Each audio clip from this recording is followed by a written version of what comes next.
네, 안녕하세요. 매일 아침 8시 25분 투자의 기회가 옵니다. 이강무의 광기강풍 이강무입니다. 자, 전일 미증시가 다시 한번 저가 매수세 부분들 좀 확인을 시켜주었습니다. 물론 이제 마감 상태로 봤을 때는 약세 마감을 했는데요.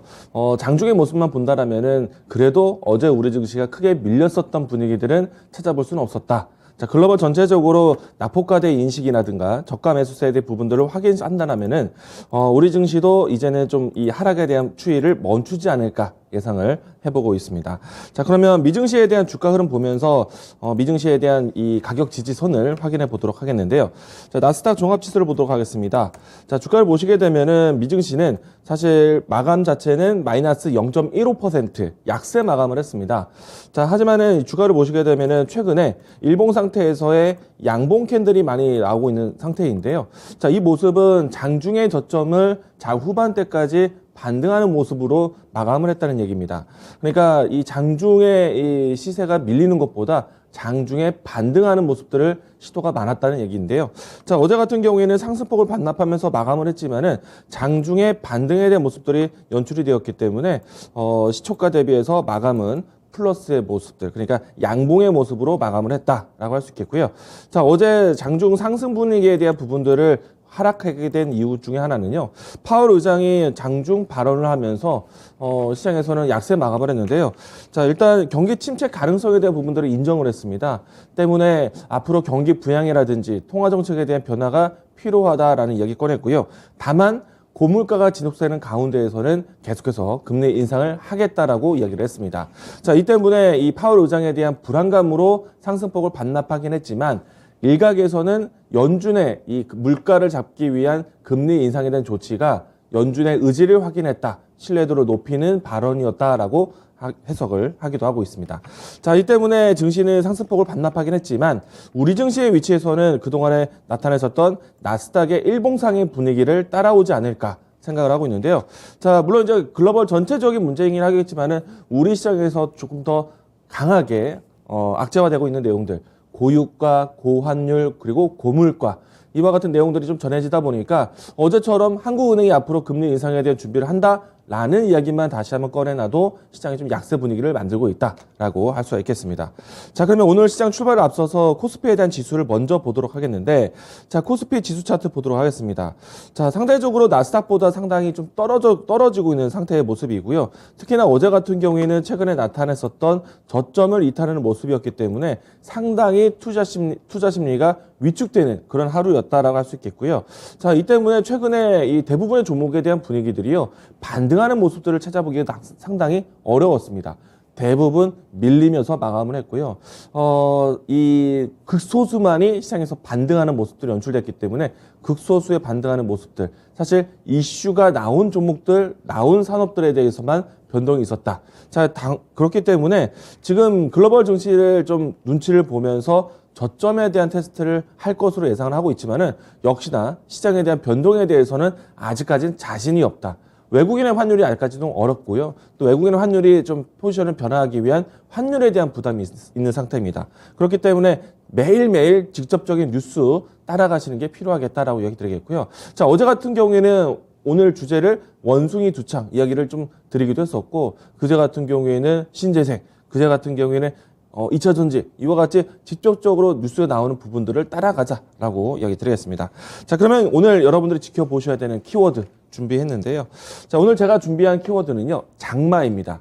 아마도 이제 많은 분들이 오늘 전국적으로 비가 내린다는 소식을 알고 계실 것 같고요. 그리고 장마에 대한 피해를 받지 않기 위해서 어떠한 조치를 취하셨을 거라고 생각을 합니다. 자, 여러분들의 그와 같은 조치가 주식시장에서도 움직임이 나올 수 있다라고 생각이 되는데요. 자, 일단은 장맛비에 대한 예고가 오늘부터 내일까지 아주 짧게 전국적인 비가 크게 올 것을 예상하고 있습니다.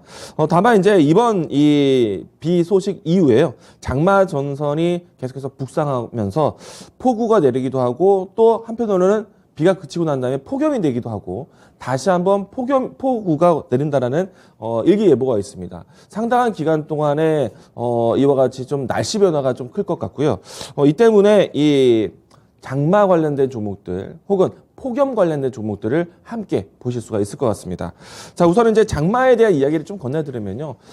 보통 이제 최근까지 와서 비료 관련된 종목들 움직임이 나오긴 했었죠. 농업 관련된 종목들이 변동성이 나옵니다. 왜냐하면은 장마가 지고 난 다음에는 농작물 피해가 상당히 커질 것이고 병충해에 대한 피해가 있다 보니까 농약 관련된 종목을 살펴볼 수 있겠고요. 그리고 다음에 농작물을 좀 더 보충하기 위한 비료에 대한 지출이 소비가 늘어날 것, 그리고 또 추가적으로 장마의 제습과 또 폭염에 대한 이 냉방 기능을 위한 전자제품에 대한 판매도 이루어질 수 있다라는 점 참고하시면 좋을 것 같고요. 보통은 이제 장맛비에 대한 피해, 태풍에 대한 피해가 있게 되면은 여러 가지 폐기물 처리에 대한 리스크가 생길 수도 있습니다. 이 부분을 챙겨볼 수 있는 종목들도 살펴보자라고 이야기 드리겠고요. 자, 그러면 오늘 제가 지금과 같이 이야기했던 내용들 하나씩 종목으로 살펴보도록 하겠습니다. 자, 최근에요, 이 장마를 예고를 미리 보게 되면서 농작물 피해에 대한 예상을 하면서 병충해 관련된, 그러니까 농약 관련된 종목들의 움직임이 나왔습니다. 자, 어제 같은 경우에는 송보화학이 상당히 좀 이슈를 받으면서 큰 급등세를 보였는데요. 상한가까지 진행되는 모습이었습니다. 그런데 이 주가를 보시게 되면은 거래량 유입이 새롭게 나오기 이전까지는 사실 바로 주가가 시장과 동일하게 큰 폭의 하락을 보였었던 종목이기도 합니다. 자, 이처럼 뉴스에 대한 자극이 상당히 빠르게 진행되었다 라고 할 수 있겠고요. 물론 이제 오늘도 추가적인 상승 변동이 좀 있지 않을까 생각을 하고 있는데, 일단 어제 상한가 나온 종목이니만큼 추격하기에는 상당히 부담이 된다라고 생각이 됩니다. 자, 다음은 농약 관련해서 누보라는 종목도 이와 같은 추세를 따라오는 모습이었고요. 다음은 우진 BNG, 이와 같은 종목군들이 대표적인 농약 관련된 종목이다 라고 이야기 드리겠습니다. 자, 다음은 최근에 러시아와 우크라이나 이야기 때문에 이 곡물 가격 인상 또 때문에 언급이 되었었던 비료 관련된 종목들, 사료 관련된 종목들 함께 보도록 하겠는데요. 우선은 이제 한일 사료. 네. 농협 관련해서 아무래도 곡물 사용에 대한 부분들, 그리고 또 비료뿐만 아니라 사료에 대한 인식까지도 같이 나올 수 있기 때문에 사료 관련된 종목들, 비료 관련된 종목들 같이 보도록 하겠는데요. 한일 사료에 대한 움직임들이 어제 상승세가 나타냈었고요. 윗골에 나왔지만은 다시 한번 이 변동성이 좀 확대될 수 있다는 점 참고하시면 좋을 것 같고요. 남해화학 같은 경우에서도 지금은 추세를 잃어버린 모습처럼 보이긴 하지만은 장중에 반등을 시도하면서 낙폭을 이제 브레이크를 잡아가는 모습이 연출되고 있습니다. 자, 다음은 이제 효성 OMB가 최근에 가장 변동성이 있었던 종목 중 하나인데요. 이 종목이 먼저 추세를 돌렸다라고 할 수 있겠습니다. 이 종목에 대한 추세에 따라서 남해화학이라든지 혹은 한일사료 이와 같은 종목군들을 같이 보시면 어떨까 생각이 되고요. 자, 최근에 조비라든지 그리고 앞으로 KG 케미칼이라든지 이와 같은 종목군들을 같이 보실 수가 있겠습니다. 자, 그리고 전자제품 관련해서는 당연히 냉방기 관련된 종목들, 가전제품 보실 수 있는데 사실 주가의 움직임은 사실 답답합니다. 자, 위니어 같은 경우에는 주가가 바닥권, 좀 저점권에 있는 위치이긴 한데요. 이 종목 같은 경우에는 새로운 거래량이 유입되는 모습들을 체크하면서 보시면 좋을 것 같습니다. 자, 동일하게 파세코 종목도 마찬가지인데요. 자, 파세코 종목까지 보겠습니다. 최근에 와서는 이 창문형 에어컨에 대한 이 수요가 높아지다 보니까 파세코와 같은 종목들 관심 있게 보시게 될 수 있는데 주가는 여전히 미니와 같은 비슷한 추세에 있습니다. 많이 빠졌고요. 다만 한 가지를 본다라면은 장기 이평선에 걸쳐 있다라는 점, 이 점 참고해서 보시면 좋을 것 같습니다. 자, 다음 종목은요, 신일전자, 대표적으로 선풍기, 서큘레이터 이와 같은 수요가 있는 회사이고요. 한 차례 정도 크게 변동성을 보이긴 했었는데 어제 크게 다시 내려오는 모습입니다. 앞에 파세코와 같이 장기 이평선에 걸쳐 있는 위치를 저점으로 테스트를 했기 때문에 만약에 오늘 자리에서 조정이 나온다라면은 이와 같은 비슷한 자리에서 테스트를 하자라고 이야기 드리겠습니다. 자, 폐기물 처리에서는 코엔텍 이 종목이 대표적인 종목인데요. 일단 주가에 대해서는 아직까지는 태풍에 대한 피해 혹은 장마에 대한 피해가 확정적이진 않기 때문에 그 피해 여부에 따라서 코엔텍을 살펴보시는 것도 괜찮을 것 같습니다. 자, 오늘 제가 이야기 드렸던 키워드는 장마였고요. 이 안에서 추천주를 준비해 보도록 하겠는데요. 제가 준비한 추천주는 파세코입니다. 앞에서 농업 관련된 종목들의 움직임들은 이미 일찍이 확인을 했는데 일단 어제 선보화학 같은 경우에는 상한가까지 갔습니다. 이런 종목들을 다시 추격하기엔 좀 부담이 될 것 같고요. 때문에 많이 빠져 있지만은 다시 한번 이 매수세에 대한 전환점을 좀 찾아볼 수 있는 가전제품 보도록 하겠습니다. 자, 이 종목 같은 경우에는 아시겠지만은 이 여름 가전제품, 서큘레이터라든지 창문형 에어컨을 만드는 기업인데요. 이 때문에 이 단기적인 가격 분담을 낮추면서 단기적인 가전 소비에 탁월한 종목이다라고 할 수 있겠고요.